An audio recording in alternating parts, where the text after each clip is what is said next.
अगर आपने भी शेयर मार्केट में इन्वेस्ट कर रखा है तो आपको टैक्स लॉस हार्वेस्टिंग के कंसेप्ट के बारे में पता होना चाहिए। हम जब भी शेयर मार्केट में शेयर्स में इन्वेस्ट करते हैं तो हमें दो तरह के गेन्स या लॉसेज होती हैं, लॉन्ग टर्म और शॉर्ट टर्म।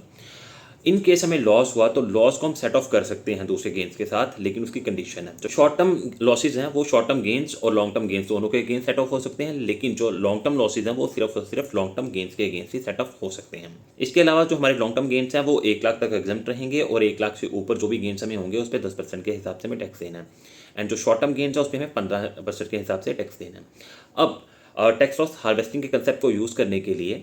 हमारे पास कुछ ऐसी इन्वेस्टमेंट होनी चाहिए जिसमें हमने प्रॉफिट बुक कर लिया, हमने शेयर्स में इन्वेस्ट करा, प्रॉफिट हुआ, हमने बुक कर लिया, सेल ऑफ कर दी सिक्योरिटी। और कुछ ऐसे शेयर्स भी होने चाहिए, इन्वेस्टमेंट होनी चाहिए जो अभी तक हमने बुक नहीं करी हैं, जिसमें हमें लॉस हो रहा है लेकिन हमने शेयर्स अभी तक होल्ड करके रखे हैं, हमने सेल ऑफ नहीं करे हैं। तो टैक्स लॉस हार्वेस्टिंग कंसेप्ट को यूज़ करने के लिए हम क्या करेंगे,